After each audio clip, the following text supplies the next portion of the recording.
What's going on, everybody? Lee Money here from the Steel City Renegades.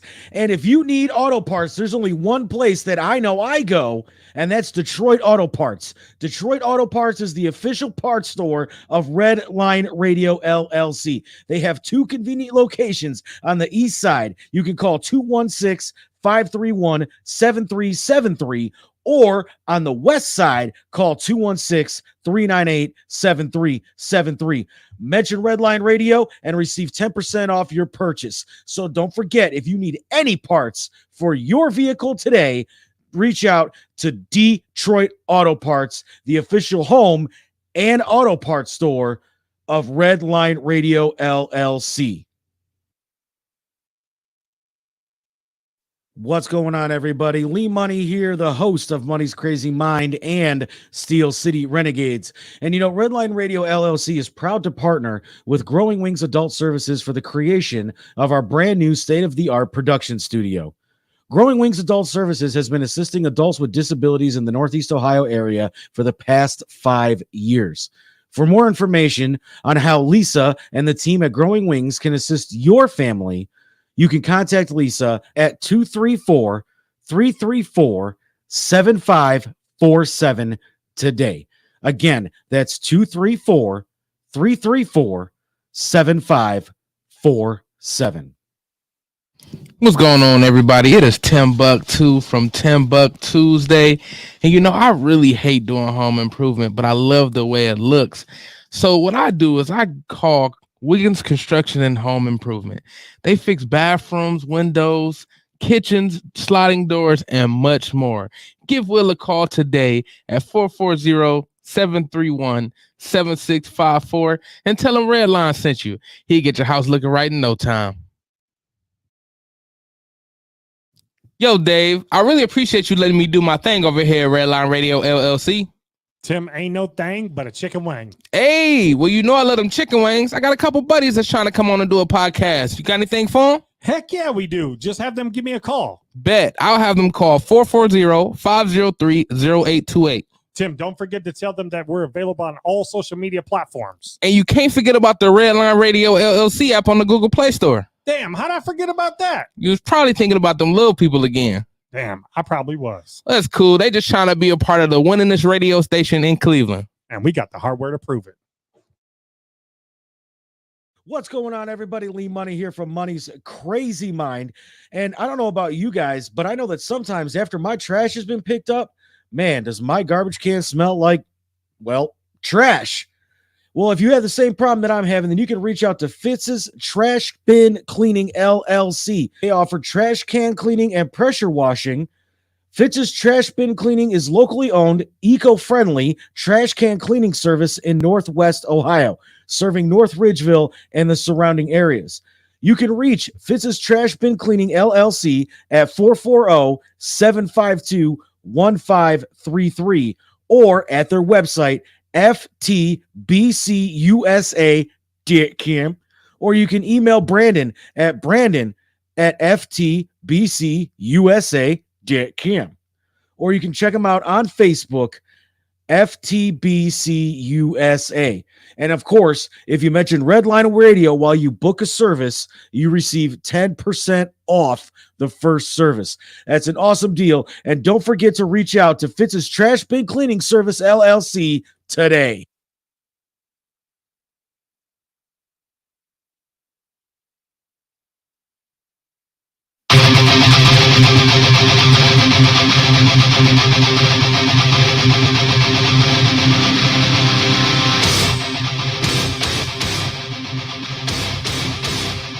Oh, yeah. We have a surprise for you bitches tonight. Well, it's a morning time.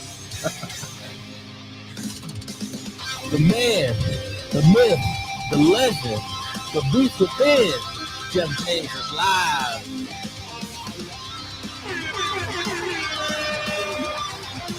Yeah. It's good to be here. Great to be here this afternoon. Yeah. Why Wow. don't you try a juicy good hot dog? Yeah, juicy good delicious. hot dogs. That's good right now. Yeah, loud and local, baby. Loud and fucking local in the house. Feeling good. How you feel? Feel amazing, man. Yeah, I do too. I got a lot to talk about today. Yeah. You like the new theme music? I do. That is amazing. I love it, man. I used to play Rock Band and Guitar Hero with my cousin, and we used to play that song forever and ever and ever. Like literally, it was like until you get it right. Yeah, I love that song. I never actually sat down and tried to play it on guitar. I might do that this afternoon. I got the whole day off. It's gonna be fucking great. Hey. Yeah. So I got a lot to say today. I wanted to go live today. I was gonna pre-record the show so later I could chat in and be like, hey, this is Jeff and I'm here live with you guys, and talking to you, especially like the haters. But after last show and watching some of the comments, I was like, you know what? Fuck around and find out. So talk your shit. Yeah, and talk my shit. I got a lot of shit to say about Quadraphonic Desperation, the old band I was in. And, so that intro song, right, makes me think about knocking out the lead guitar player in the band. I think about it. I'm not going to do that. That would be stupid. But anyway, this is going to be a show full of music and full of redemption. So I'm going to kick it off. We're going to listen to a song right off the rip. This is Massive Hot Dog Recall. And it's called Peep Show. Delicious.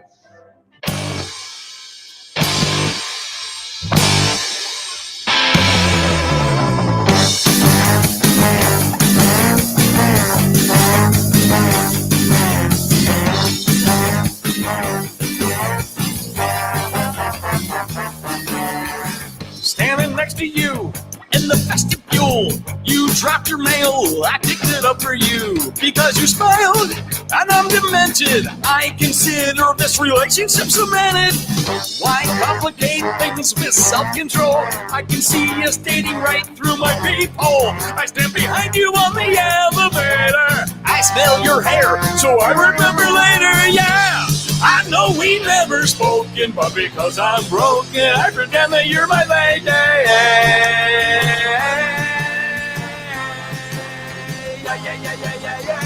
Frilly liberties in the laundry room. I keep sweating at the memory of your perfume. You take the garbage out, I watch you do it.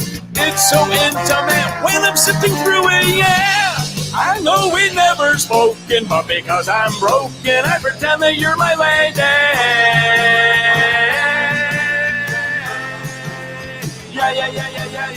Yeah. And if you find out what I'm all about, you will never be my lady. Yeah.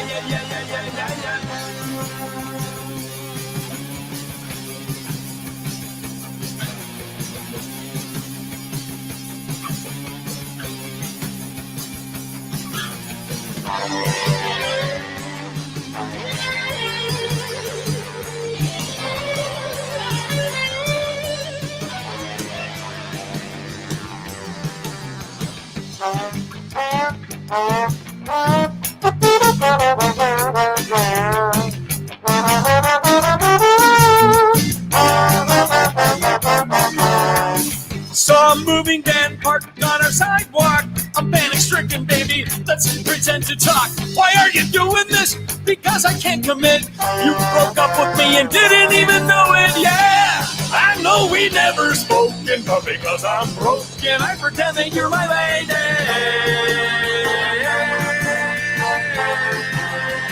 And if you find out what I'm all about, you will never be my lady.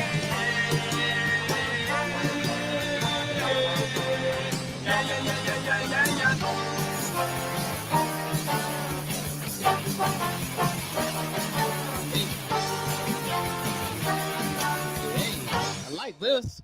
Isn't that great? I like that. Man, that's great. I mean, it has like jazz, blues guitar, pop, punk. Man, that song's great. Hey, yeah, that song was magic. You'll never be my lady. All right. I like that. Sitting in the vestibule. I love that, man. Sitting on the sidewalk. That's freaking great. I'm not sure if that's the lyrics, but don't quote me on that. Massive Hot Dog Recall. Cool name. We played them at the Piston Power Show. That Yeah, was I remember the cover. lead out song. I believe this song I played for Lisa when she listened to it. And then has hard rock elements. It's really cool. They're from Kent, Ohio. And trying to get them to play some shows with me. I mean, wouldn't that be a fun band to watch? That would definitely be fun. I would definitely love to see that. Right. And all their music is it's so different, but still has that element of ska. Love it. That's really good. So yeah, I wanted to talk about a few things today. I saw some of the comments last week. Tim, I don't mind if people cut on me. I just don't want them cutting on my friends and my family. That's not cool. And so I made a few notes so I wouldn't forget. And I want to say this. Little bitches who are not men hide behind fake names, say awful things. And then it made me think that somebody that would do something like that was nothing in life. They're losers, They breed hate, It's a bad thing, and I didn't really like that. So I'm going to be real today and tell a few stories. And also at the same time, Tim, I'm a good Christian. I'm work in progress. So I was thinking about this morning when I woke up. What I'm going to do is take the day off from being a good Christian. It's my cheat day. Satan's not here today. You know that, right? I can't help it. It's like when here we go. It's like when I talk to girls. I mean, I'm just going to say what's on my mind. I just can't help it. And that's what's going through my head is Satan. I'm feeling a little evil today. So I'm sorry, Tim. No,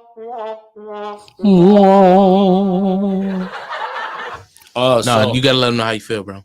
Yeah, so I want to talk about Quadraphonic Desperation. It was the band I was in for a long time. I thought, good friends with those guys, Rob and Dave. We had a bunch of different drummers. I would say like maybe 4 or 5. You guys could correct me when you chime in. So, yeah, I was friends with you guys. I lived in Dave's house. And at one point, Crystal moved in and we had the back bedroom. And I think I was with you, Dave, for a year. And I considered you a really good friend. So I was in the band. And, I have to say that, to be truthfully honest, and I'm real about it, so I was not the best musician of the band. I was a rhythm guitar player, intermediate level at best. I practiced hard though. I learned my parts. Couldn't play lead guitar. I sucked at lead guitar at the time. I just, it just didn't click for me, And Rob, who was our lead guitar player, which was an excellent guitar player, he told me one time, he goes, Jeff, one day it's just going to click. You're going to be playing and you're going to feel the flow and you're going to go for it. And that is exactly what happened. Taught myself to play lead guitar. Just like Rob had told me, he goes, I looked at my instrument one day and he goes, I'm either going to learn this thing or I'm going to throw it away and not do it because there's no in between. So I felt the same way. And then I learned to play guitar. So I saw that one comment that Mark Berry put up about, I found you a guitar player. First of all, that's not Mark Berry. Mark Berry is a legend in his field, a high value man, you would say. He produced so many amazing bands, like Billy Idol and so many great bands, Duran Duran. So Mark Berry would never write that to me. And Mark Berry knows I'm a good guitar player. I've worked really hard since I left Quadraphonic Desperation. You think I just sat on my hands and didn't play? I played this whole time. I got to the point where I could, and Sean Henze, if you're listening, you helped me play to a click track. I got that in my head now. I got the metronome going. So I learned to play lead guitar, and just like you, Rob, I use a wah pedal. Got some other pedals I like to use too. So yeah, I'm a guitar player, and I found that comment coming from Mark Berry insulting, because Mark would never say that to me. Mark would never even chime in under a fake name. He'd put his face up there because he's a real man. He doesn't hide. You guys remind me of the two dudes that hide in the Wizard of Oz. The guy in his tower, remember? The Grand Wizard. That's what you guys are. You're fake. So, I mean, I was telling Tim before the show, if I was to go on and insult Tim on the show, which would never happen, but if I did, I would use my real name. I'd want Tim to know, hey, this is Jeff here, blah, blah, blah. You know, so I don't hide behind anything. So talking about Quad, you know, like I said, we were all good friends. We all jammed together. I spent a lot of time in rehearsal rooms with you, getting high. Me talking about getting bitches and you guys not getting any. I even tried to give you my sloppy seconds and you guys couldn't handle it. They even turned you down. So whatever, you know, say whatever you want about me. I was with Crystal a long time. She came and supported every fucking show. And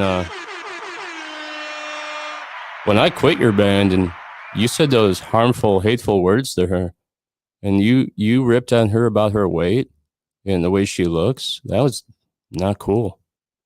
And I knew that day when you guys wrote that stuff to me, I knew that day that you, how you really felt about me and felt about her, who supported you in your shows, bought you guys drinks and food. She treated you guys good. She had money and you used her for it, and then treated me badly. So that was the day that I was like, yeah, I'm totally out. And let me tell you how that happened, just to set the record straight, right? I was fooling around on Facebook. I put up there, I'm ready to retire. And then the drummer, Anthony, wrote me, and he's like, what do you mean retire? I go, retire from everything. I'm tired, bro. And I was just joking around, and he fucking took that and ran. Jeff quit the band.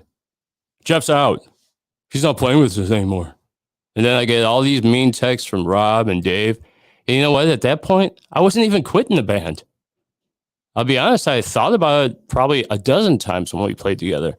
When we did that festival and you made me sing a song that I definitely couldn't hit the notes, how embarrassing that was for me, and telling me it was a democracy and we've all voted, and I had to go out and do a song that I never even rehearsed. That was fucked up. You made me look like an asshole on stage. It was embarrassing. And I had to sing all the way through because showmanship, right? Whatever. You guys are egotistical assholes, and that's why I quit the band. And I'll tell you, the night before, when I was really thinking about it, we're in rehearsal, and I was playing my guitar, and I didn't like the way it sounded. So I went over to the amp, and I was screwing with the knobs, remember? And you and Dave started laughing. And I knew what you were laughing about. I'm not stupid. Here goes Jeff, the untalented guitar player, going to play with, fiddle with his knobs, right? So, you know, I go over and what does Dave say? What do you know about sound? What do you know about tone? You're trying to find your tone. You're like Casey. You know, Casey was our out of print before Quad became Quad, and basically kicked Casey out, and I took over his vocals. Yeah, so you made that insult towards me, and that's when I was like, you know what?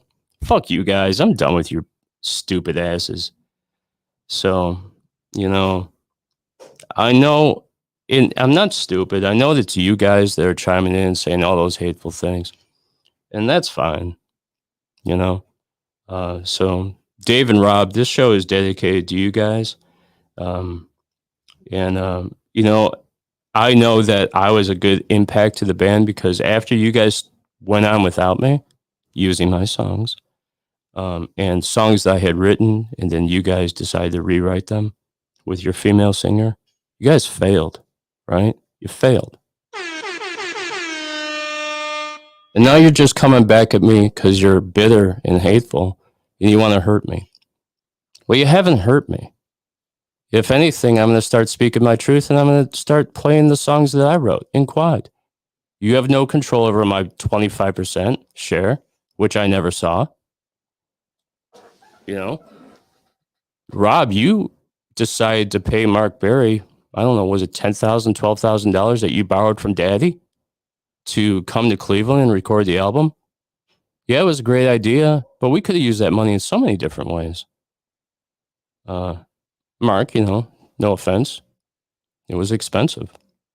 But, you know, you're fucking worth it.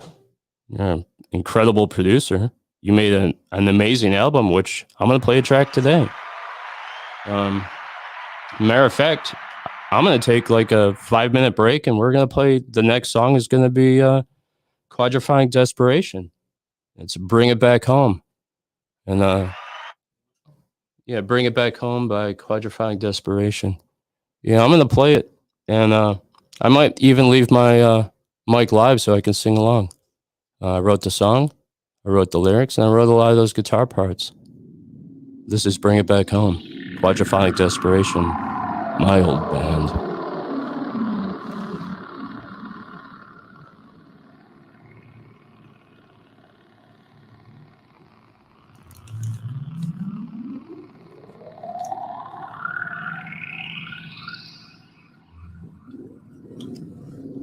And leave me on.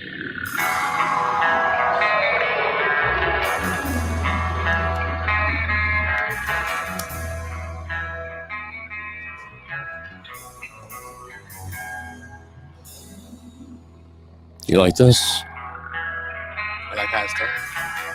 It's a good song. Rob wrote the intro.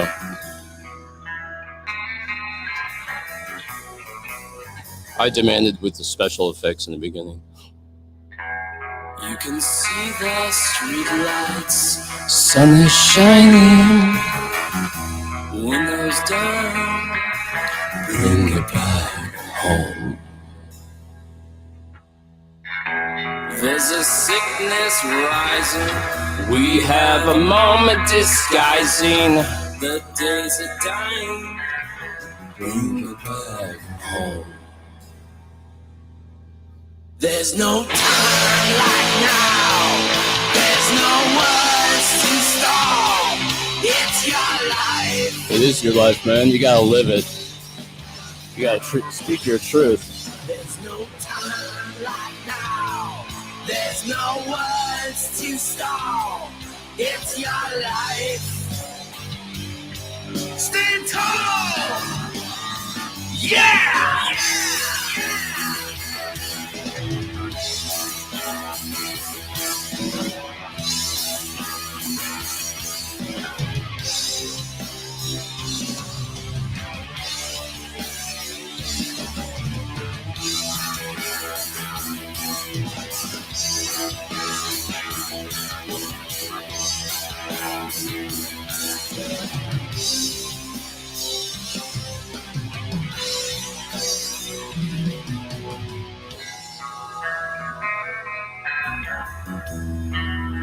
Great drums, right?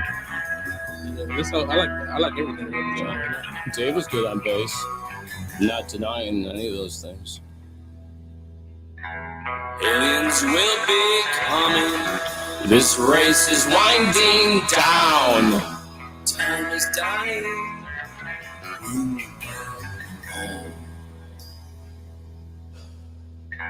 Flames are dancing. The plants are crashing down. A woman is crying. I always love this part right here. There's no time like now. There's no words to stall. It's your life.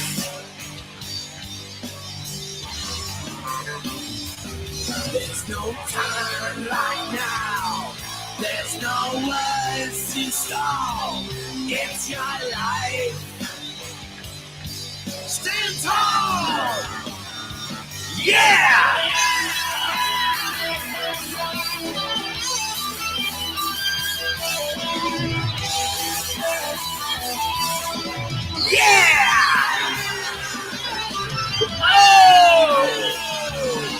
Fuck yeah! This song kicked ass. I love playing this song, man. I miss that shit.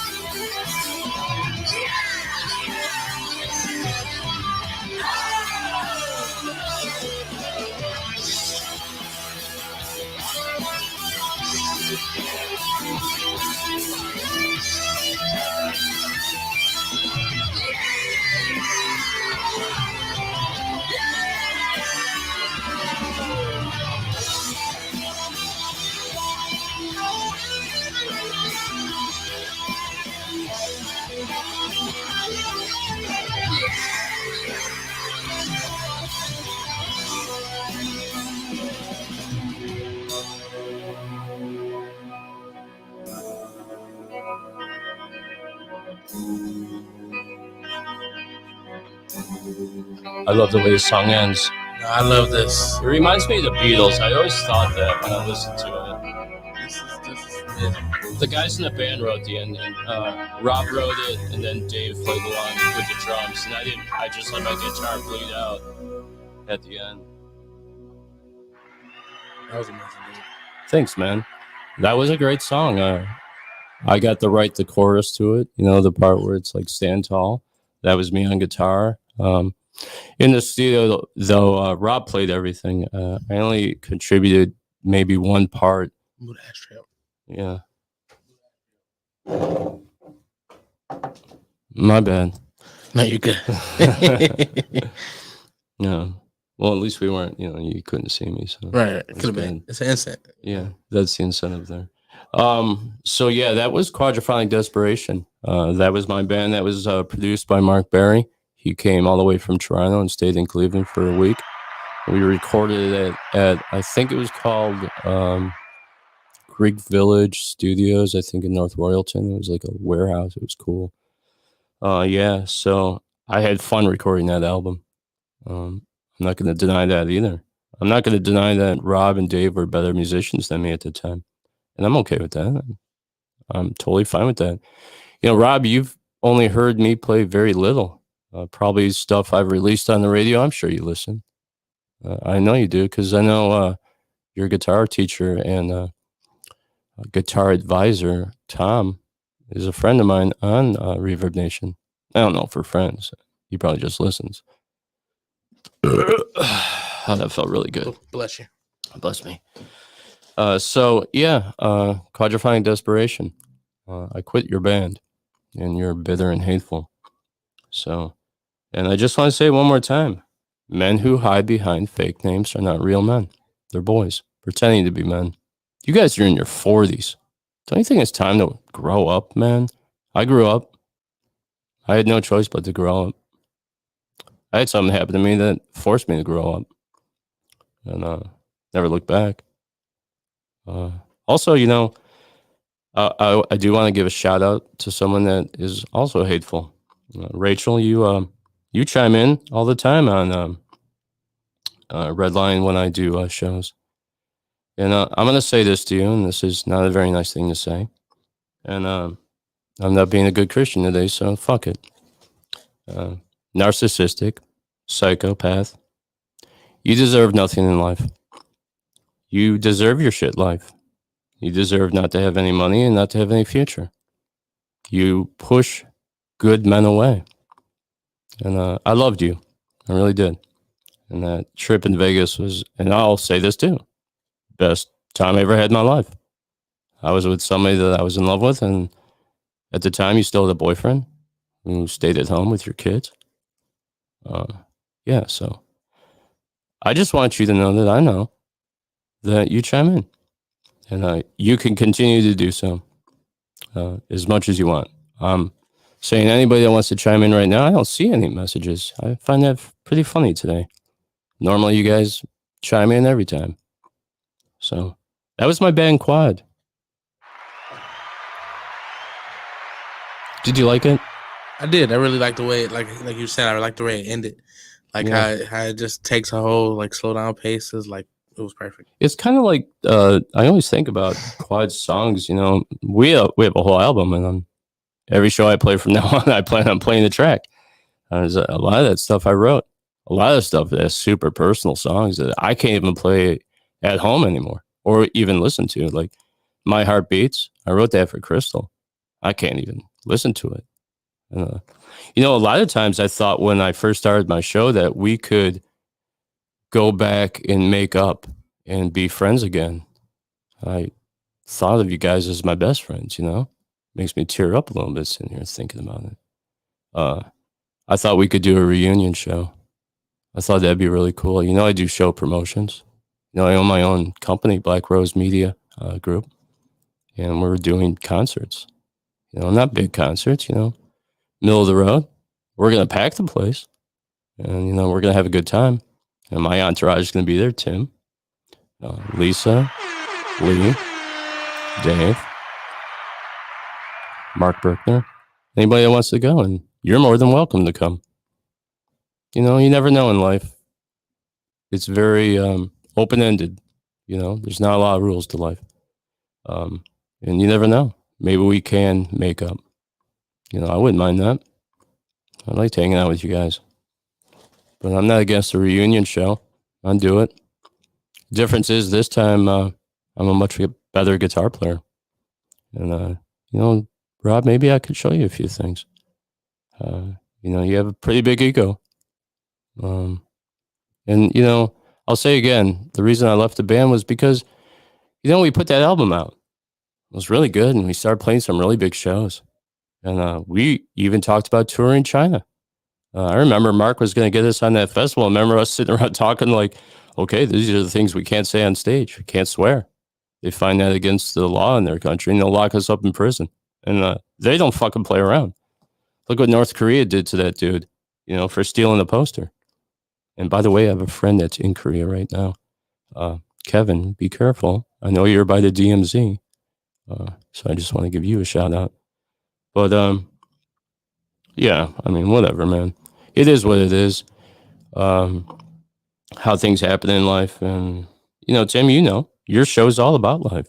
Absolutely. You know, life takes you on many different paths. And so I'll talk about this because I want to bring her up. Elisa, who me and Tim both love, right? We love you, Lisa. I know you're watching and listening. I think you haven't said Jeff one time. Jeff! You always say that to me, you know, like if I say something wrong and bad. But, you know, the show's not over, so you never know. But there was a few things said on the show last week. Innuendo. Speculation. But I'm here to set the story straight. Me and Lisa are good friends. I love Lisa. She believes in me. Like I said last week when I was talking to my mom, she believes in me, and it's inspiring to me. I have two women in my life, besides my mom and my sister, that believe in me. And I'll say their names, Lisa and Linda. I love both of you for being so good to me, because I've never had a woman be so good to me besides my mom and my sister. So, you know, people see that interaction, and maybe I do flirt with her on the show. You know, it's fun. You know, I like to see her laugh. You know, like how I was making fun of your dance. You know, it's just all in fun. So people might look and think that we're boyfriend and girlfriend, and that's not the case whatsoever. We're just teammates. Like, she talks to me about Tim. She tells me about his show and how I should listen to certain things, you know? We talk about show stuff. And when we went out to the show, we were very professional for Redline. So I'm just here to set the record straight. You know, I love you, Lisa. And you are my Power Ranger. So activate show chemistry. So I just want to say that I appreciate everything you do for me. So what I want to do is play another song. Tim, if we could roll into, I think they're called Painkiller. I know her as the growling queen of electronicore. I'm friends with her on Instagram. And long before I ever listened to any of her music, she's been writing me, and she's very inspiring too. And she's from Germany. I know she wants to call in, so after we play the song, Tim will announce the call-in number. And if you want to call from Germany and say hello, that'd be cool. So we're loud and local. This is Painkiller. Some of them exploding in anger. All right. It seems a dangerous virus has been released, transforming both metal and mainstream listeners into different forms of undead, demons, and zombies. If possible, please stay at home and be cautious.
What'd you think of that one? I like that one. Yeah,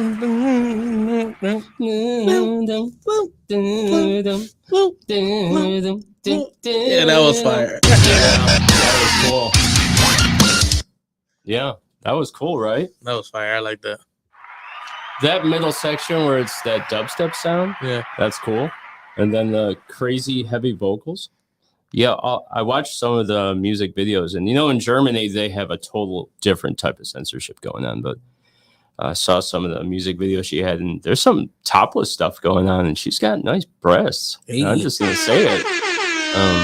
Yeah, I think maybe the guy that's in the band with her, the guitar player, is her boyfriend. I'm not sure, but you will open up the phone lines. Tim will give you the number if you do want to call in from Germany. I know you said it to me this morning when we were talking that, you wouldn't mind calling in, and I know you're listening. So feel free to call in or just get on YouTube and send me a message and a shout out. We could talk that way. Yep. That'd be pretty cool. We can send you an email. We can do a video. We could do whatever you want. So we're in a different studio today. So I don't know what was going on with the Zoom with all the different ones. I love the echo on Greg. That was great. And I like how the haters were like, Echo, like, you don't think we know? It was some crazy shit. We had a waterfall going on in the background of Carla. Yeah, so, oh yeah, that comment you said to Carla about calling her Haggis Head, that was not cool. That's Mark Berry's artist. Mark Berry, who you paid $12,000 to come to Cleveland. The legend. Mark Berry, you said that shit about his artist. I laughed when I saw that. I was like, oh God. You know, it's one thing when you say something about me, but you know that's slander against him and her. That's just bad all around. And I don't know if you're still a musician, you're still out playing, or if you're writing songs with Dave, Cross-Eyed Burr. I don't know. And hey, Tim, I'll tell you this one thing. And I thought about this, and I heard it here, Lisa, in my head. Don't say it. Don't say it. Jeff, no. But here we go. Dave Burr was like 120 pounds wet. He was skinny as shit. He had that skin disease or skin problem on his face. You know, what is it called? Psoriasis or whatever. When your face peels, your body peels. You remind me of like a snake shedding its skin. Yeah, I don't know if that was funny or not. But yeah, he was really tiny, and I don't think that dude ever got laid. And I would assume today he still is a virgin. The last time he saw a pussy was the moment he slid out of his mom's cooch. So yeah, that's what I have to say about you, Dave, because you said some god awful things about me. And you know, I did say to you that if I ever saw you out at a jam session, I would break your jaw. So I do apologize for saying that. I would never hit anyone out of anger ever again in my life. Only unless threatened with death would I fight back. I would never start a fight or anything like that. And you know, so I apologize for saying that to you. Yeah, probably freaked you out at the time. Yeah, and Rob, you know, I apologize for any of the harmful things I may have said to you. And I'm sure you don't offer the same apology to me, but that's okay. And I'm okay with that.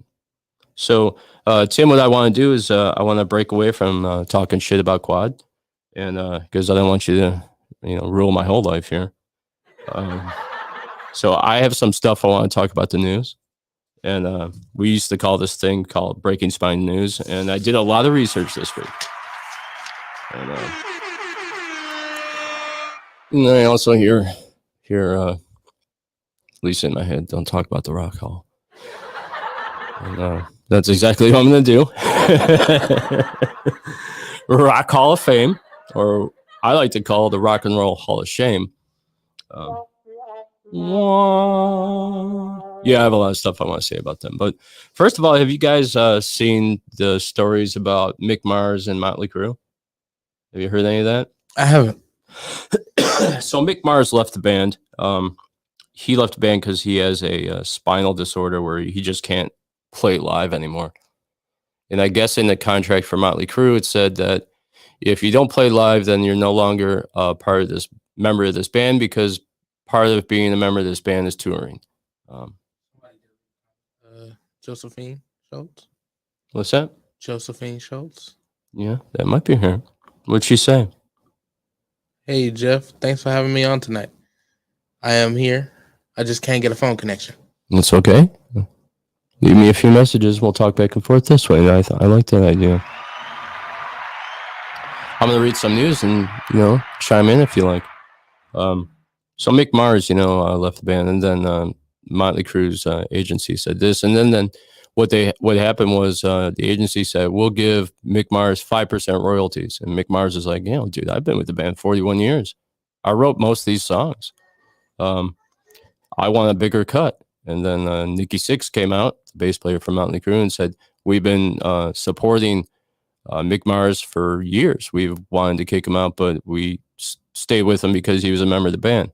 Now, I find that hard to believe because I listened to Mick Mars' isolated tracks just recently, and his timing and chord changes were spot on. So I think that's just sour grapes. I'm not sure, but Yeah, so there's a feud and a lawsuit happening, and which basically says that Mick Mars is being cut out of his percentage, which is probably true. But I did some research on Mick Mars, on his net worth, because I wanted to see how much money he had and what he has going on. His last name is really Mick Deal, Deal. I wonder where Mars came from. I'm not sure. Maybe he likes Mars bars. Maybe he likes the planet Mars. You know? Maybe he saw the movie Martians. I don't know. Was it when Mars attacks or something like that? What Yeah, was the when name? Mars attacks. Wasn't that it? Wasn't that where they played the high pitch? And their heads exploded. Right? Yeah. I love that. Yeah, that was great. Remember when they did the surgery and put the dog's head on the woman's head on the dog's body? That was great. She never looked better. So yeah, I looked up Mick Mars, his net worth and stuff. He's a single guy. He's divorced. He's got, I believe, 3 kids. He lives in a very luxurious house. I think he's in like Malibu or something. I'm not sure. Mick Mars, if you're out there, feel free to chime in. No, you're not watching, but if you were, you could call. So Mick Mars's net worth is $0.3 million a month. He's 71 years old. Mick, I don't think you even really need to worry about any of those royalties. I think you should tell Motley Crue to suck your dick and move on. I think you should start your own band. Call it the Mick Mars Expedition or To Mars and Back. I don't know. I'm giving you names. But yeah, his net worth is $75 million. His salary from Motley Crue is $5 million. Tim, that's a lot of money. Hell yeah, it is. God, $5 million a year? I'd be happy with $250,000 a year. Yes. That I could retire with that. Jesus Christ. I mean, don't get me wrong. I'm aiming for that $5 million. Yeah, I would like to make $1 million, you know. This year, I set a goal for myself to make 6 figures. I'm not that far off.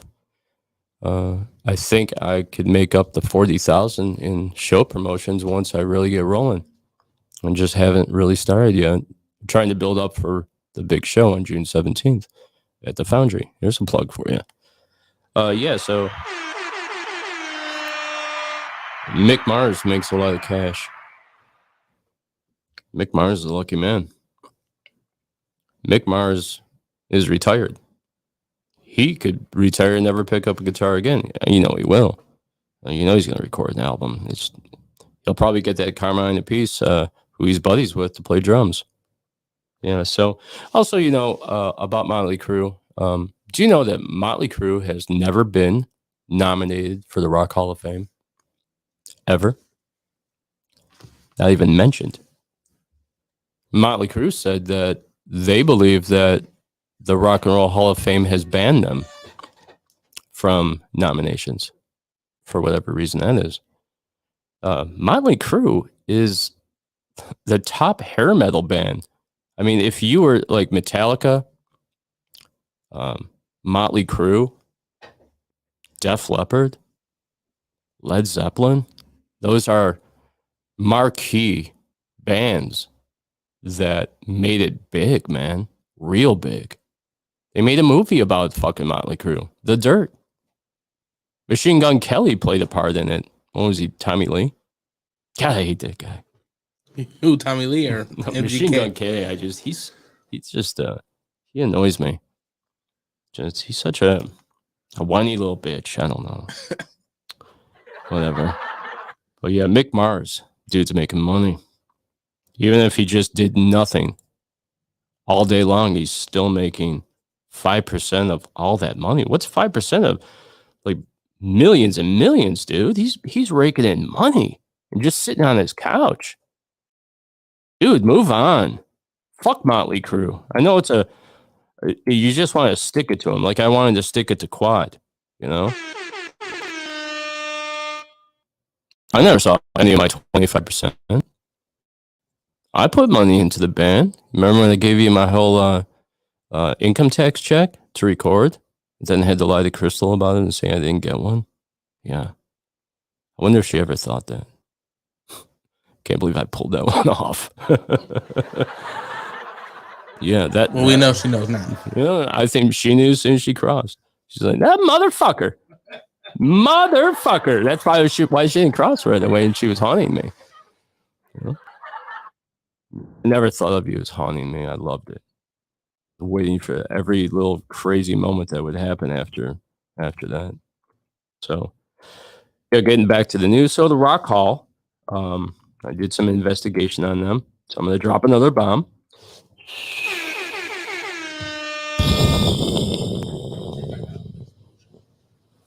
Tim's looking for an explosion.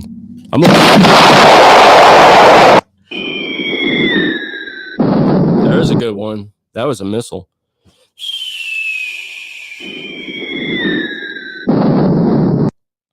You remember Stripes as Sergeant Hulka? You ever seen that movie? Yeah, I love that part. Remember when they hear the incoming and they've never heard that sound before? And they're like, and they all scatter in different directions. That's fucking great. And Sergeant Hulka gets blown up. Yeah, man, that fucking movie is great. Yeah. Made you want to join the army. Yeah. It was totally not like that movie, trust me. So, yeah, the Rock Hall is in the news a lot. I looked up dozens of articles on them last night, reading. I didn't go to bed till like 4. So there was an article in Cleveland.com, and it said, and I have to read this, Rock Hall is a boomer tomb that marginalizes women. Cleveland.com, it was on there. I'm not sure if they said it or if it was an article, so you can set me straight and tell me the truth.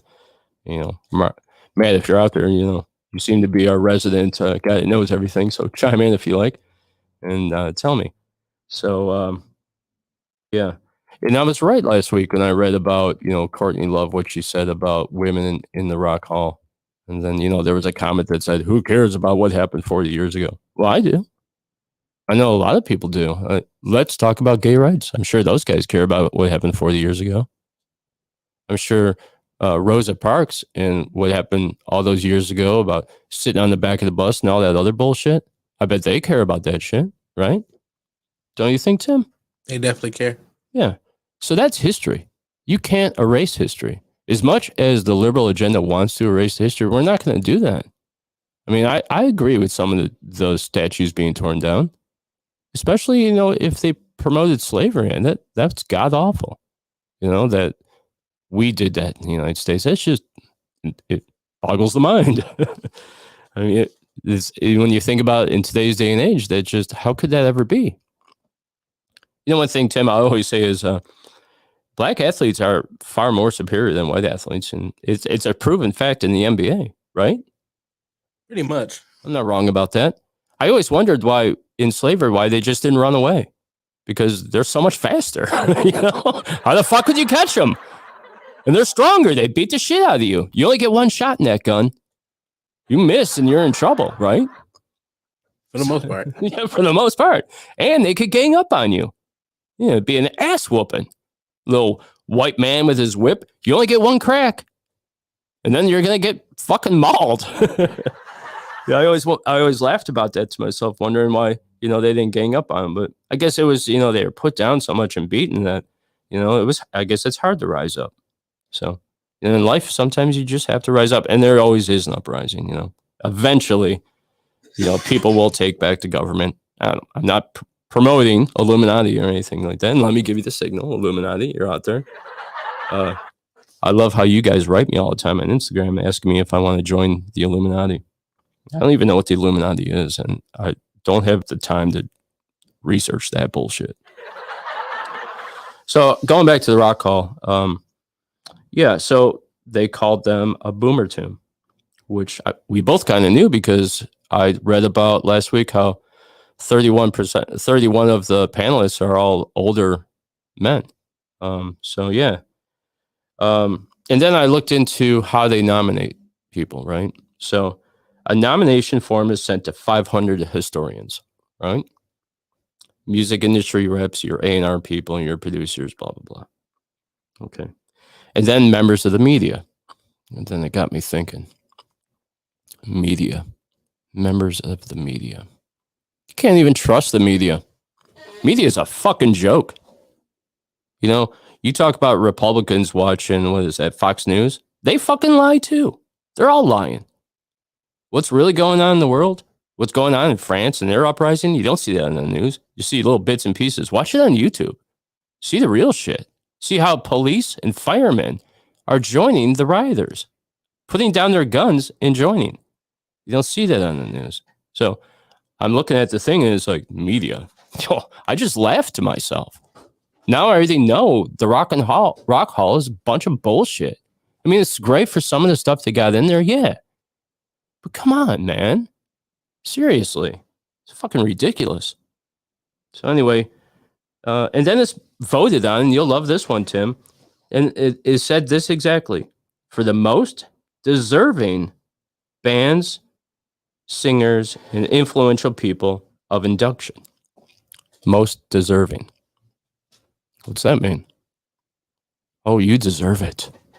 Who chooses who deserves what? Right. Who decides that? 31 boomers and 9 females? It should be a vote for the people. That's what I think. I think they should just let us all vote. Let us all just chime in on our Googles, man. Right? Let us get on and vote.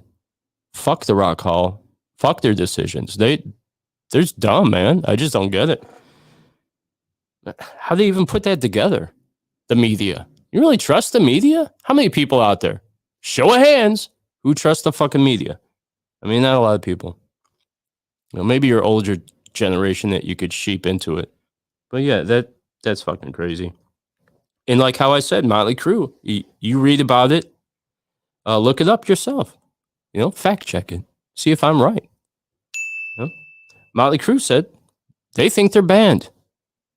In all these years and all the albums they put out, they've never been nominated. One fucking time? One time.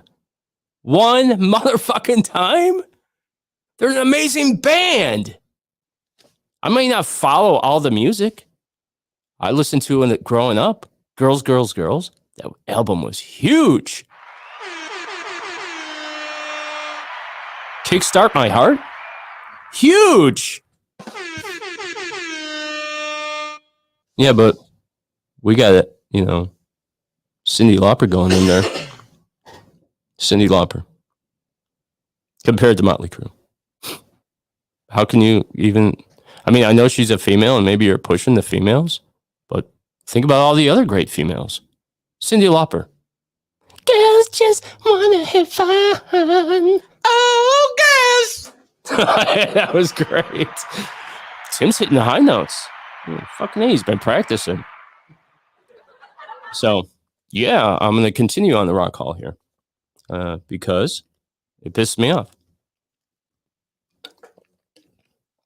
And I thought about it this morning when I saw that thing about the Rock and Roll Hall of Shame. Kind of made me mad because Cleveland's my home. Rock Hall should be a place that we all think is awesome, you know? But the way they go about their business is crazy. And so I'm gonna list off a few things for you, and this is gonna blow your mind. And these are only a short section of the bands I looked up, but there's over 129 bands that have even higher numbers of not being nominated, and it's gonna blow your mind. So you know who the Commodores are, right? Absolutely.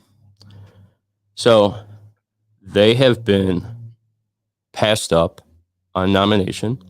Well, first off, they have never been nominated. Okay? Never. Not once. Never put in the Rock Hall. Never been even in an induction ceremony. They have been passed over 24 times. Can you believe that? Not really. Blows my mind. They're amazing. Can't believe it. You know who Barry White is? Absolutely. Yeah. 35 times he's been passed over. What? 35 fucking times. He's been passed over for nomination. Steppenwolf, Born to Be Wild, 30 times. Born to be wild. Right? Get your motor running. Head on the highway. Fucking A. 30 times you have passed over that band. God damn, that's fucking crazy. I thought I read that. I had to look at it twice. I couldn't believe it. Cher. You know who Cher is? Right? Babe. These boots were made for walking. That's just what they'll do. One of these days, these boots are gonna walk all over you. Right? 33 times she has been passed up. Yeah, and I'm sorry, Cher, I fucked up your song. I don't sing it often. Blue Oyster Cult, you know who that band is? No. They sing the song Godzilla. Godzilla! History shows again and again. You know that song? Blah, blah, blah. Godzilla! It sounds somewhat I'm familiar. sure you've heard it. It's great. They've been passed over 26 times. Massive album sales. Well over 25 years ago. So if your claim the thing is where you have to have an album that is 25 years ago, you know, come on. You guys put Guns N' Roses in before you put Cher in. Before the Commodores. You put Nirvana in. That's fucking crazy. Billy Idol, you know who Billy Idol is, right? Absolutely. Nice day for a White wedding. right? It's a nice day for white wedding. Start again, right? 8 times he's been passed over. Mark Berry produced his album, Rebel Yell. Really? Yeah. He produced Flesh for Fantasy. And I think, and Mark, I don't know, I think he produced Eyes Without a Face. All of the big songs. Rob, Dave, Mark Berry produced them. Think about that when you use their name. Mark Berry. So yeah, Alice in Chains, you know them? Absolutely. Yeah. I like their songs. If I would, could you? Right? 8 times as well, they've been passed over. A lot of these bands, you know, Cyndi Lauper was passed over 15 times before she was nominated this year. That just means nominated. Doesn't mean you're going to get the induction. You got. So what's the criteria? Do you know the criteria? Most deserving.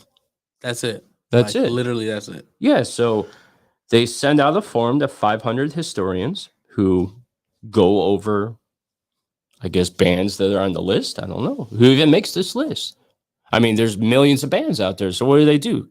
Have a computer in front of them and it lists the bands and they look and see who's most deserving? That's so weird, right? Yeah, that is weird. What is the criteria? I looked up and there was no list of criteria. It's just most deserving. I don't know. I play guitar. I feel pretty deserving myself. Talk your shit. I've been playing for over 25 years. It doesn't say anything about record sales, right? Yeah. It doesn't say anything about how many albums sold. I mean, is that part of the criteria? I don't know. Why can't we have like Mushroom Head in the Rock Hall? I think they were pretty influential in Cleveland, don't you? Yeah. I mean, when it comes to metal, there's a lot of great metal bands in Cleveland. Kid Wicked, Billy Morris's band, it could be in the Rock Hall. Pretty popular in Cleveland. So yeah, that's fucking crazy. But it still gets me. The Commodores never nominated, not one time, and passed over 24 times. And Tim, this is only a partial part of the list. There's 127 artists that this has happened to. It just goes on and on. And you look it up in your phone, you'll find bands in there that fucking blow your mind. I don't know. It's freaking crazy. So that's what I have for you in the news. You know, I just wanted to another week of tearing the Rock Hall down, burning that bridge. Yeah, I doubt that I'll ever do a show there. They charge way too much money for bands, way too much for promoters. I think it's crazy. Should open that shit up and should be free. Honestly, it should just be free to Cleveland bands. Should have a whole fucking schedule of Cleveland band, not done by popularity, not done by followers, just all kinds of bands. And I think that's the way to go. And I think Rock Hall, you're suffering because a lot of people, feel the way I do. You'll get, a lot of visitors. Of course you will. It's the Rock Hall of Fame. You're going to sell a lot of merchandise. It's the Rock Hall of Fame. Get a lot of visitors to Cleveland every year. People go on tours, They're going to go regardless because it's the Rock Hall of Fame. But if you ask somebody on the street, what do you think about the Rock Hall of Fame and all the artists that don't get inducted or nominated, they'll tell you it's a scam.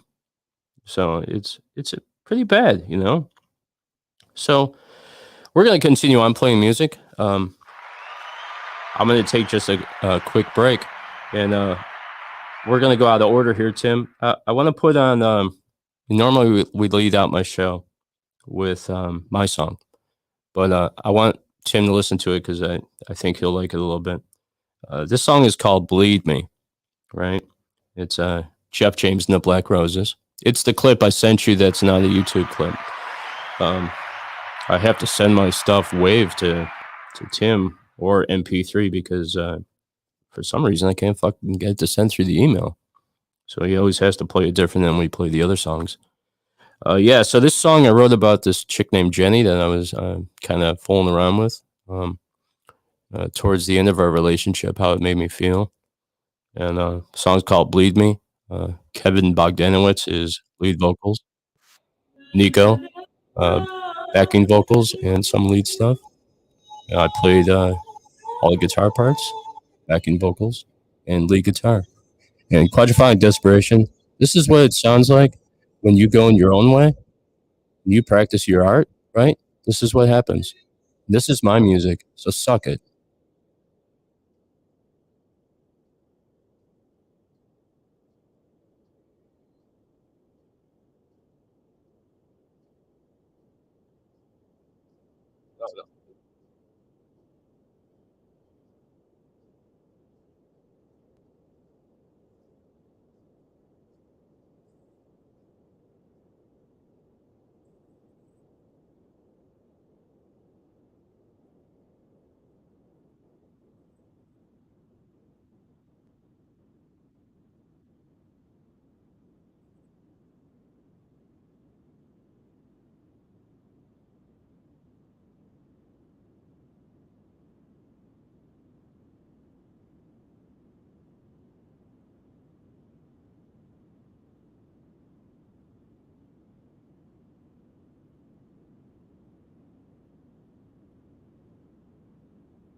No. I put a lot of time in that song.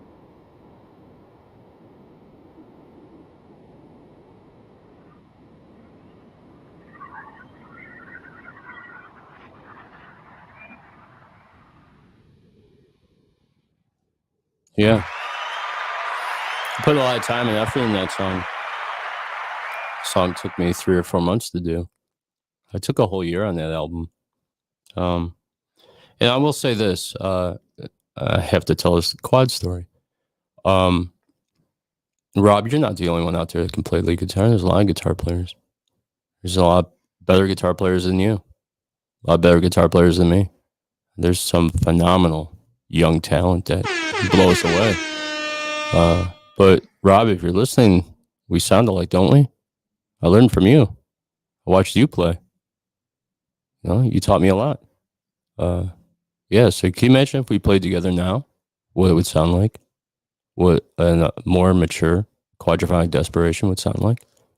You know, I'm not doing lead vocals anymore, but I do it for our band. You know, and I have backing musicians. I got other musicians. I got synth players, piano players. It could be amazing. You know, think about it. Reunion show. So yeah, that was Bleed Me. Nico. I like that. Nico has a beautiful voice, right? Yeah, she does. She's amazing. And she's going to sing on my next album if I do it. Not even sure if I'm going to do it. I'm really loving the radio stuff right now. It's pretty sweet. Yeah, it's a lot of fun. And so, you know, I'm going to give a shout out. That was produced by Sean Hensey from Studio Mind in Olmsted Falls. He's very talented. On drums, Neil Witherspoon, the lead singer of Necrobiome. Played drums on every single track.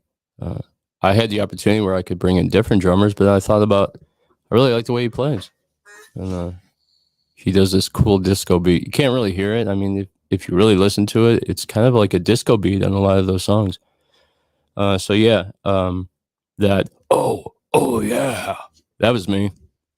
You know, I got my voice all nice and raspy and did that part. And then I also did a lead vocal part right before Kevin's, and our voices sound similar, so a lot of people don't catch it. But I'll send out a free T-shirt if you can tell me what part of that song I sang on. You know, you can listen to it. And I'll also say, Tim, you're listening to the demos. You're not even hearing the masters. Wow. I had trouble downloading the masters for some reason, so I sent you the demos. That's probably one step before mastering what you heard today. So, you know, there's a little bit of noise in there, and that's what that is. You know, it's not completely defined, but the masters are pretty cool. I still have that fucking cough. I've had it for like 2 months. The East Palestine virus. Yeah, so that was Bleed Me. And that's done by my band, Jeff James and the Black Roses, which I would love to put a band together and get out there and play. You know, and I'll say, so my story about Quadraphonic Desperation was when we were towards the tail end of our album was out and we were starting to work on new material, which I released to the songs that we were going to do for the album, which were my songs anyway. Someday Never Comes and All the King's Archers. But we were in the studio and we were rehearsing and practicing, and you guys wanted to go in a little bit different direction than what I wanted to go in. I was starting to play more rock, and I wanted to start writing more commercial, catchy songs, you know, but you guys wanted to go in the direction of like reggae, electronic dubstep weirdness, and kind of like Frank Zappa. And I just, you know, I was a lyricist. I wanted to get my songs out there. Rob said one time, he goes, nobody cares about vocals. I go, you only don't care because you're a guitar player. And that's all you want to do is play guitar. I get that now because I play guitar. But I still write lyrics. Lyrics tell the story of the song. Isn't that true? I think so. Right? Well, what would the song that you had me listen to by your buddy, which we're going to play today, what if that song had no lyrics? It would not tell a story. Yeah. Still a beautiful song. It is still. The melody is beautiful and everything. And Yeah. So that's my quad story. You know, they wanted to go in a different direction. I wasn't really feeling it. I want to do some other stuff. And you know, if you listen and hear me sing, I have that Jim Morrison type voice. So we should have did more stuff going towards that. And I will say, I'll tell you this other thing. When we were in that festival somewhere in Worcester, Ohio, when you guys made me sing Stranglehold by Ted Nugent, which, you know, I can't hit those parts. I never could hit those parts. We rehearsed it and realized that I sucked at that song. You know, it wasn't horrible, but it wasn't good. You know, I mean, if you're a singer and you're out in the audience, you'd be like, good God, man, you know? But yeah, we rehearsed The Doors. And I'm not sure which song it was, if it was Backdoor Man or one of those, but we had that song down. Like, I had the vocals down. We had everything down. It sounded good. We changed it to make it sound like us. Remember when we did Ohio by Crosby, Stills, Nash & Young? And we made it like hard rock and we added like a jazzy section in the middle of it. That was fucking cool. When we did that Marijuana March, people loved our music, man. We played in the afternoon. You remember that? You couldn't even see the settings on your guitar pedals. It was so fucking sunny out. I didn't even know which one I was hitting. I just knew distortion on one channel, clean on the other, and that's how I went about the day. Yeah, and that was a good time. Remember, we got T-shirts made and our names were on them. We thought we were big. Yeah, that was awesome. So there's another memory for you. I mean, I don't hate you guys. I never have. I just moved on with my life and forgot about that. I just kept playing guitar, and you know, I had to take care of Crystal. You guys don't know anything about my life and what I've been through. You know, I took care of Crystal for 6 years. You know, I'm sure people don't want to hear some of these things, but I'm gonna speak my truth. I took care of her before she died. Did my best. And you know, Mark was on the show last week. We talked about Crystal, and I found it funny. You know, I don't talk to Mark all the time about Crystal. So I found it funny that when we were talking, he brought up her name immediately. And yeah, I thought that was cool. And Mark, if you're out there, and Barry, and you heard that song, and you like it, you know, I've been wanting to get that contract signed by you. We haven't done that yet. It would be great to get the music out there. That would be awesome. And Greg, you know, a little shout out to you prior to that. Last week on the show was cool. I watched that over and over again, except for that crazy fucking echo. But it was kind of funny. When that guy on the Frank or whoever was, echo, bro. It made me laugh. I laughed at a lot of those comments. That one comment where it was like, sitting next to the legend. I'm like, yeah, that's fucking hilarious. But, you know, if you think about it, and you think about it in the big picture, Tim, I'm sitting on Redline Radio. Yes, you are. I'm happy to be here. I'm excited, man. They were talking last week in the studio. I hope I don't say the wrong thing here, but they were talking last week in the studio how some of the radio hosts haven't done their shows for a while. That's never going to happen with me, because I love it. And I could only see the only one way it would take me away from coming would be to be ill or sick, and not come in. But everybody that knows me knows that I worked with pneumonia. I've worked with thrown out backs. Unless I can't get out of bed, you know, I'm going. And I'll put on a mask if I'm sick. I'll put a dumpster next to me, a little trash can, and vomit in it if I have to. I'm a man. You know, my dad taught me right. My mom taught me right. My mama. Ma, if you're listening, I love you. Mama. Mama. Ooh. Yeah, so my mama said. My mama said that. And going to some Forrest Gump and Bobby Boucher. My mama said. Yeah. My mama said, you're the devil. Mama said alligators angry because they got all them teeth and no toothbrush. My mama said that happiness comes from rays of sunshine that come down from the sky. Well, Mama's wrong again, Bobby. No, Colonel Sanders, you're right. Nobody talks about Mama like that.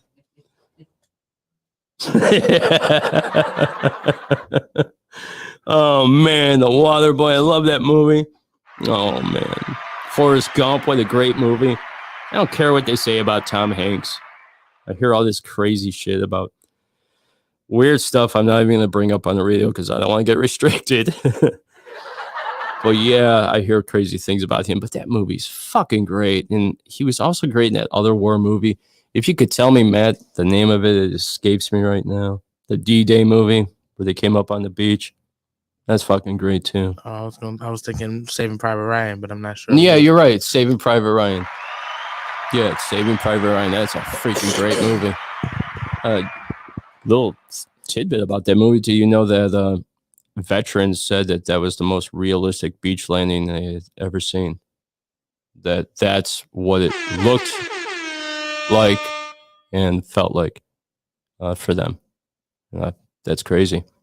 I can't believe that in World War II we stormed beaches, just waves of human bodies. That's just insane to me.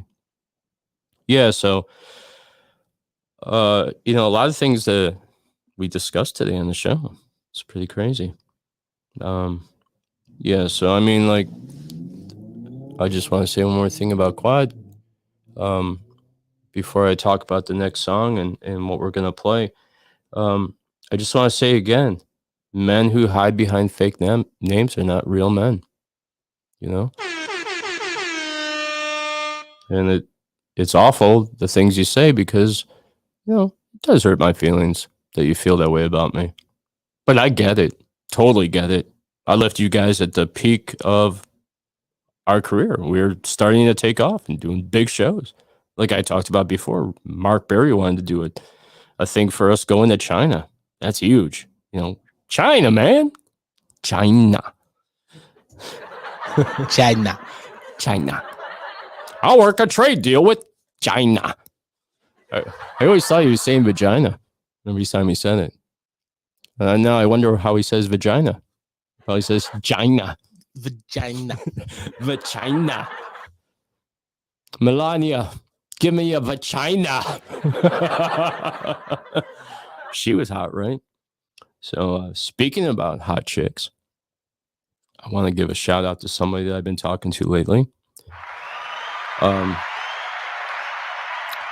Miss AJ Chase. I said to you before I came up to do my radio show, that's a fine little piece of ass. AJ told me, she goes, I'm the main dish. I bring it to the table. She goes, I'm no side chick, Jeff. If you're going to go out with me, you're not going to go out with anybody else. AJ's hot. Beautiful girl. And how I know her, she's a musician. Of course. AJ has a beautiful voice. She's a great guitar player. She writes a beautiful song. She sang with my band, with Ryan, Beyond Siberia. We had this little side project, or a project, I guess you would call. We never really released the songs. We put them out a little bit, put them on Reverb Nation, but we never really did anything with them. We should look back at that stuff. And stuff that AJ sang on. I wrote some acoustic stuff she sang on was really, really good. At that time, I wasn't playing the guitar there anyway. So I really didn't have control over the songs, but what I wrote and she sang on was really great. It was called Damaged. And it's about, I felt like after Crystal died, a lot of women looked at me like I was damaged goods. That's the name of the song. And we actually got some radio play in Australia with it, which was really cool. And one thing I will say about Quiet Again is, you guys know this is true. We were big in Australia. They called them the Quad Heads. We had people sending us pictures for us to sign. Do you remember that? Doing that signing, that autograph signing for that kid? That was really cool. So, yeah, our music was big in Australia. United Kingdom, London, we got some radio play. So AJ was the vocalist, and man, you're fucking hot, AJ. And I told you before I came up, I said I'm gonna shoot my shot. In 3 years, I never made a move on you. I watched Ryan take you out for pizza. I heard about how he kissed you after this date. I liked you the whole time. I just didn't say anything because I was still grieving over Crystal, and I had no idea, and I had no game. You know, I didn't date for like 17 years, so I had no idea what I was doing, and I didn't make the move. But you came over. I made you dinner. We had, I think we had shrimp stir-fried rice or something like that. Yeah, I think you've had dinner at my house a couple times, and played music together. And I don't think I ever made a move on you. I may have told you you're pretty. I always thought so. But I'd like to take you out. You know, doesn't have to be dinner. Maybe we can go play putt-putt. We can do something fun. Get outside. Maybe just take a hike. I don't know. Just talk. But yeah, I want to take you out. And eventually get you in my bed. No, I'm just kidding. He wants to eat you. Yeah. We could talk about eating pussy if you want. One of my favorite pastimes. And, I'll admit it. I think I told you. I'm not bad at that. So, I want to play another song. Tim turned me on to this song. And I want to dedicate this to AJ. And I would, if you're listening, I would like you to listen to the lyrics. It's pretty nice. But this is Tim's buddy. And can you tell him the name, Tim? It's Immature Jaden with Feeling the Love. I love this. It's super mellow. We're loud and local.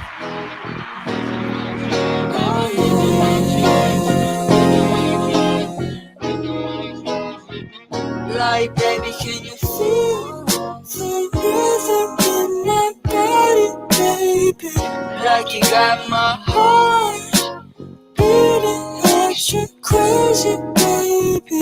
And I asked you, girl, do you know what love is? I think it's us, girl, me and you against the world. Babe, I got you rocking all these diamonds and these pearls, so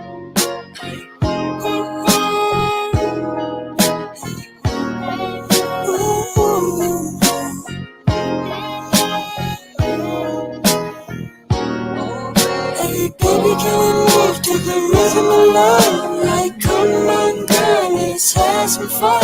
Hey, baby, can we move to the rhythm of love? Like, girl, let's have some fun tonight. Baby, you got my world stopping. Yeah, you drop dead gorgeous. You got my body dropping. Hey, baby, where you going? I want to go. If I could have any girl, you wanna go to.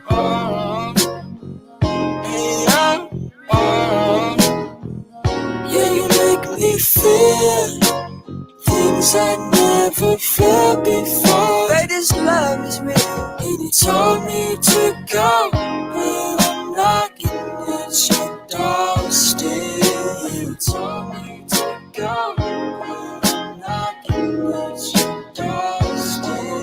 Hey, baby, can we move to the rhythm of love? Like, come on, girl, let's have some fun. Hey, baby, can we move to the rhythm of love? Like, girl, let's have some fun tonight.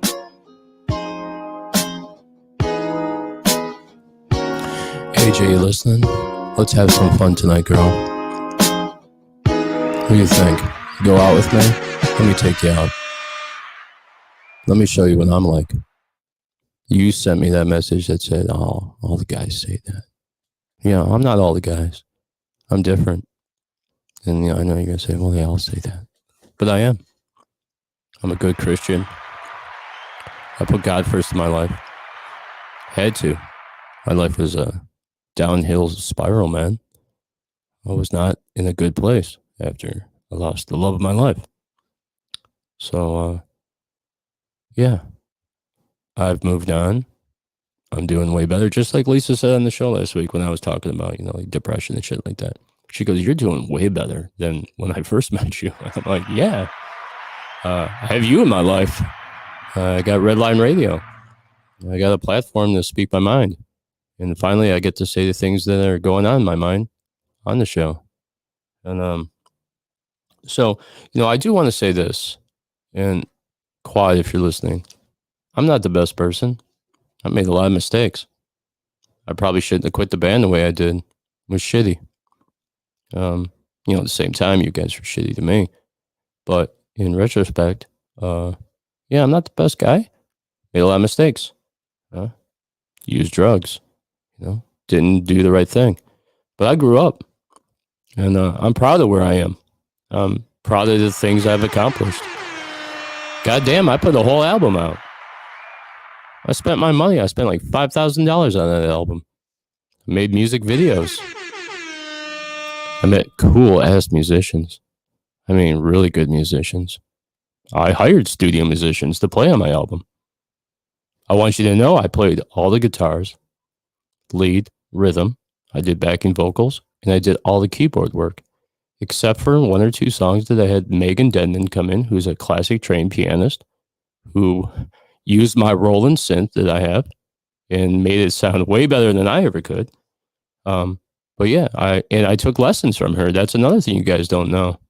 I took lessons from Megan Denman, one of the best classic pianists in Cleveland. She taught me how to find my root notes. I asked her to show me chords. I didn't take lessons where I put up a sheet music. I asked her to teach me to play so I could play with my stuff. And she did that. And I learned. It was hard at first, man. Keyboard's a whole different thing than guitar. But I realized that if I laid my guitar down on my lap, I visioned the keyboard as the guitar, and then that's how I found my notes. And I would just play to my songs all the time. So yeah, I also play keyboards. I own a whole bunch of electronic equipment too. Stuff that I used on the album, like Korg Monotron delays and atmosphere synth guitar parts. So I worked on my craft a lot. But Tim, I'm proud of what I accomplished, and I'm not going to let anybody take it away. You deserve to feel that way, so we're going to get you into the Rock Hall. Yeah. I don't know if I want to be in the Rock Hall. I think I want the Commodores to go first. Yeah. So I'm going to continue playing music, and I'm going to do what I want. And AJ, the opportunity is always open. I always say it to you all the time. Come and sing on my album, man. You have such a great voice. Come over the house. Let's write a song together. I've got stuff that I'd love to play for you. We don't even have to get all steamy and lovey. We just play music. That's almost as good as sex sometimes. Not as good, but maybe we could follow up the music with some sex. I don't know. But I'm putting it out there, AJ. I'm not gonna hold back. I'm not gonna, come across as something I'm not. I think you're hot. I think you're attractive. I'd like to get together with you. And like I said, let's go out and do something fun. Maybe go see a movie. I haven't seen a movie in years. Tim, I work so much, I don't have any free time whatsoever. And I can't remember the last time I even sat down to watch a movie. Yeah, me neither. I get up at 7:38 in the morning. I work on my business. I work on the radio stuff. I go to work. Sometimes I do 2 jobs in one day. Sometimes I'll do 8 hours at one job and have a half hour off and do another 6 hours. I do it all the time. I'm going to do it tomorrow. Friday and Saturday, I probably push 17 hours each day. So when Dave was like, you didn't know what show you were on. I'm like, God damn right. I didn't even know what day it was. Lisa's like, dude, you need some sleep. I think I had like 4 hours sleep in 2 days. So yeah, I burned the midnight oil. You have to. That's how winning is done. You can't win if you don't put in the work. I wear a bracelet. It says, with God, all things are possible. But one thing I learned with that is you could pray till you're blue in the face. But if you don't get off your ass and do it, God's not going to reward you. He rewards hard work. And I believe it's true because I've seen it happen in my life. I put in the work. I ask for the blessings. I feel blessed. I'm grateful and thankful. So, yeah, I love that last band. That was good. That was just one guy. One guy. And he's 14. Get the fuck out. See what I mean about young talent? Young talent, man. There's so many great musicians out there. And that's something I normally wouldn't even listen to. You know, it's R&B. I love R&B. But it's not something I normally listen to. Last time I listened to R&B, I was having sex with Rachel. I wanted to listen to metal, but she wore the pants. Let me say this about Rachel, too. Hon, when you said to me in my bedroom when your electric was turned off and you were with me, and you said to me, I'm the alpha female, and you better get used to that. I wear the pants in a relationship. That was a turnoff for me. Not that I don't and didn't not like when you took control, because for years and years I had to control everything with Crystal. So it was a stress off my back that you took control of some stuff. But not all the time.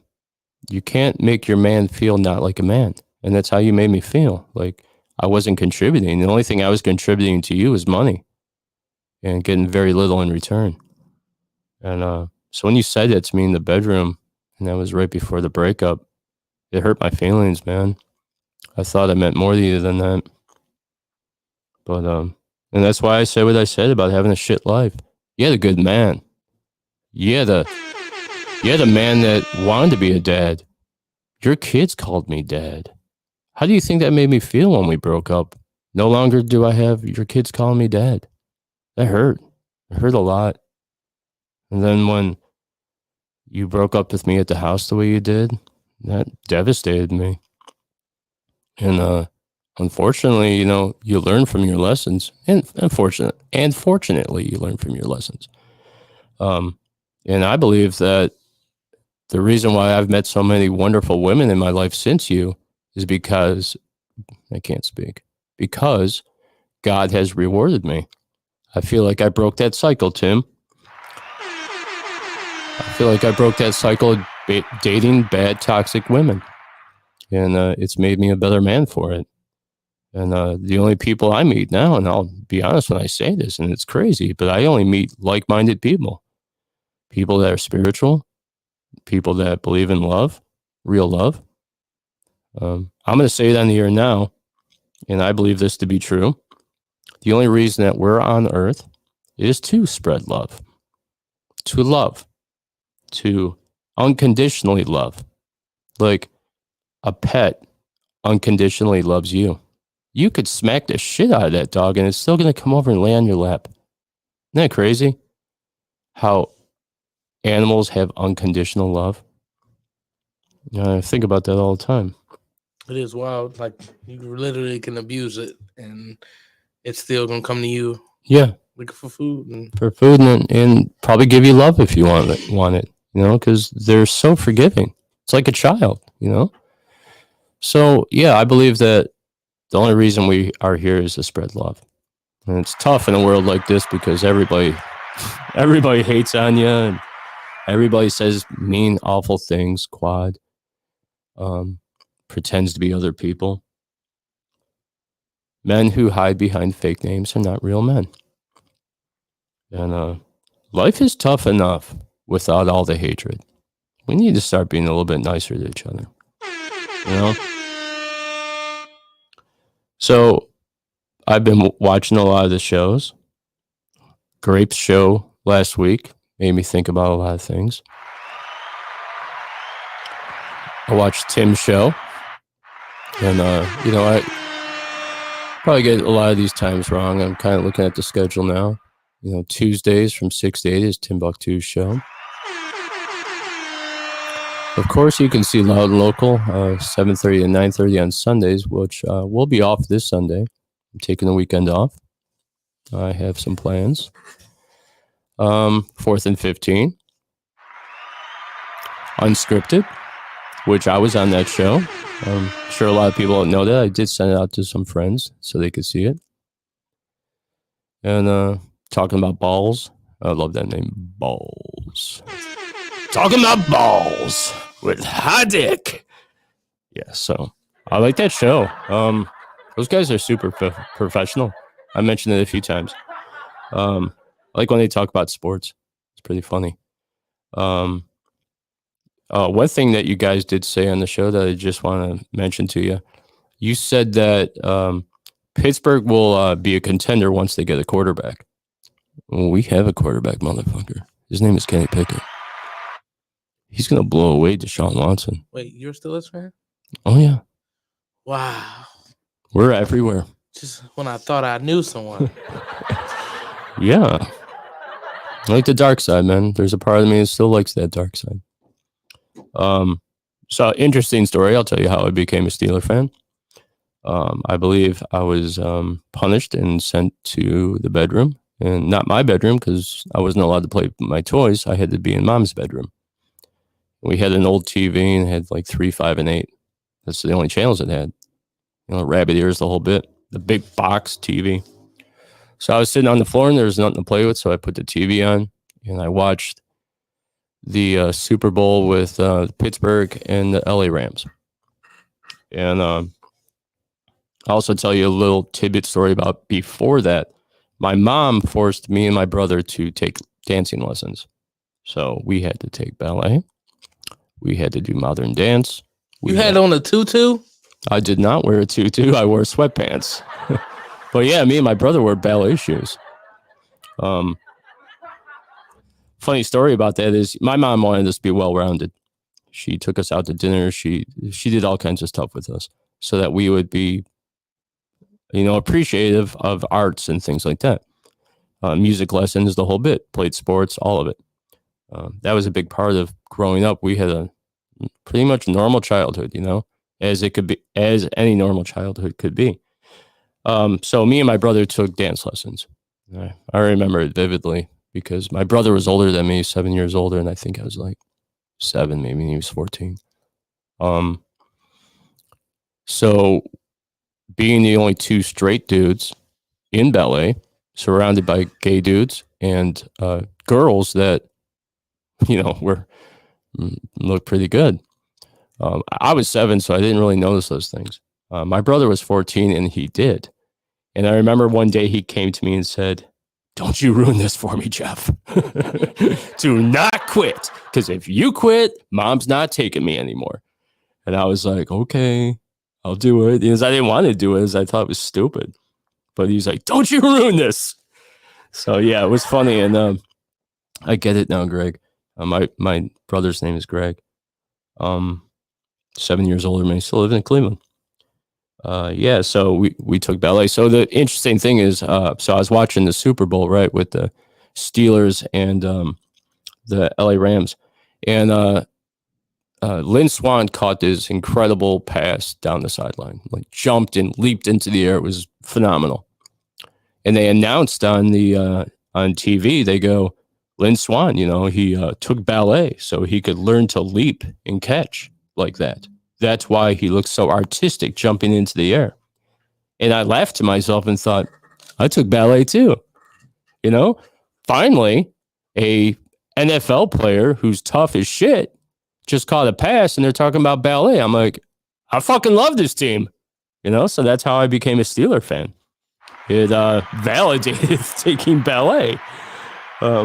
Which, you know, I'll admit I took ballet. You know, we did all kinds of dance. I did tap dance too. That's what the funny part. I still remember doing tap dance. I was actually fucking pretty good at it, you know, which is funny, but you know, it was good. So, you know, we did tap dancing and all kinds of crazy stuff. And yeah, that's my Steeler story. And then, yes, Tim, I am a Steeler fan. So once football season starts, and that's really the only sport I follow, you're probably gonna not like sitting next to me doing shows because I am a huge Steeler fan. So yeah, that's that story. I don't hate the Steelers, so they're a good team, man. I mean, you like who you like. That's all there is to it. Like, I worked with a guy that was a Denver Bronco fan. I mean, I'm sure the Browns hate the Denver Broncos for what Elway did to him. So yeah, he was a Denver fan. So he used to wear his jerseys all the time. So, you know, I wore my Steelers shit. But, you know, I get in Cleveland. Cleveland hates Pittsburgh and vice versa. So it goes back and forth. So anyway, you know, talking about the show, I want to talk about some of the shows coming up. I have my big show June 17th at the Foundry. It's my first show back into promoting concerts. And I make this the best show I could possibly do. And Dave, I know you're listening. We were talking about show promotions and flyers and stuff like that. And don't be worried. I know you're sponsoring, and I got my shit going. I got my shit up. I'm always promoting it. But yeah, we got 4 bands. Still in Darkness kicks off the night, followed by Necrobiome, followed by Antimatter. I say it all the time. The Tri-C High School Rock Off finalists. Antimatter. Young guys, high school age, gonna tear it up. And then I have headlining Oblivia, which is, we played them last week, and we're gonna play them again this week, leading out the show. Because you might have to look through your shit to find it, but it was on the last show. They're freaking phenomenal. I was listening to the song, you know, like they have a lot of different influences and they do a bunch of different stuff. But the song that we listen to kind of has, in my opinion, like a country rock type vibe. And Lisa listened to it and she's like, wow, I really like these guys. You know, another band we had last week on the show, and I don't know how much time we got left. You got 10 minutes, is Carla Lynette. That song, Superstar, is catchy. I was dancing along with it. So, yeah. We've played some good music, haven't we, Tim? Yeah, we have. These are all your choices, so they've been pretty amazing. Yeah, I like to mix it up a lot. So that's what you'll get when you come see my shows. You're going to see different styles playing together. And when we do that punk show, we're going to have all different types of styles of punk rock. We're going to have Massive Hot Dog Recall on that show. Hey. That's ska. Ska falls into the punk realm. So yeah, we're going to do that. We're going to bring back Neon Straitjackets, who we did the show review last week of, where I had an amazing time. Maybe I can get Franklin Dead Rose to play the show. You know, they're great too. So this is Olivia. Hold on, not yet. Oh no, we got to fake out. Tim's faking me out over here, Lisa. I'm gonna make a phone call to you. I think you did that on purpose. No, I love you, Tim. Love you too, buddy. You're a great producer. Oh, I appreciate it. And I know you have a show Sunday. I do. Where is it again? It is at the House in Euclid. Because I'm off. Okay, dope. I want to come. Yeah, it's in the House in Euclid. It is performing. It is rap, mostly rap, and I think it's R&B gonna be. I love in there rap too. But I'm the co-host. Okay, it's gonna be filmed. Afterwards, give me all the details. I'm coming. Yeah, and yeah, we're gonna have a rapper on my show soon. It's called Speedbot. Speed Boys. Okay. I'm sorry if I get it wrong, man, but I'll get it right next time I'm on. But yeah, we're gonna play Oblivia. Here we go. And here we go. This is Oblivia, Cleveland, Ohio. We're loud and local. Thank you so much for a great day. And fuck you, Rob and Dave.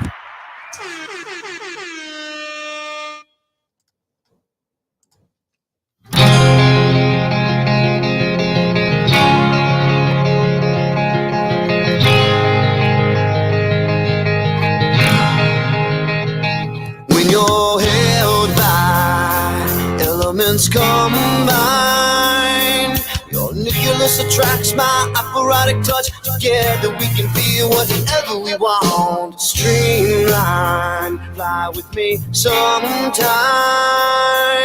Together we can make it just a little bit better. Just chill with me and find. Every word unspoken leaves us all broken. Every other sound completes my next rhyme. You're my simile, close enough to what I mean. Together we can make historical lines. Connect each dotted line. Through this maze you will find. Crazy you make me feel inside. Just by things you say. Just by perfect alibi. Your little white line. I'm in a world of make-believe. Feed this fire of a fantasy. Fireflies, we kiss the sky.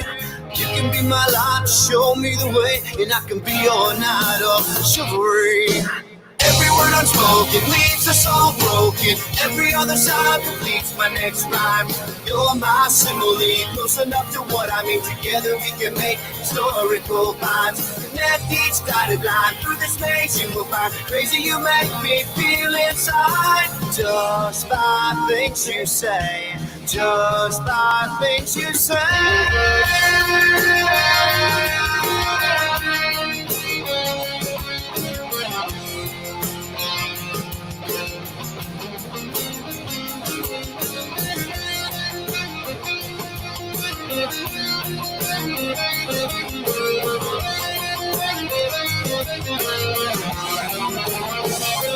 When you're held by elements combined, Nicholas attracts my operatic touch. Together we can feel whatever we want.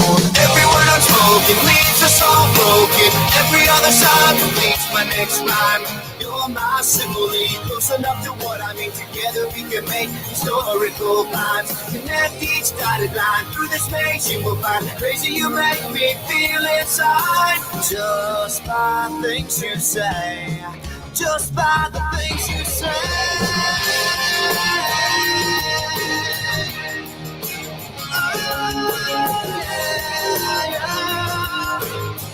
Just by the things you say. Connect each dotted line through this maze you will find. Crazy you make me feel inside. Just by things you say. Just by things you say. Just by things you say.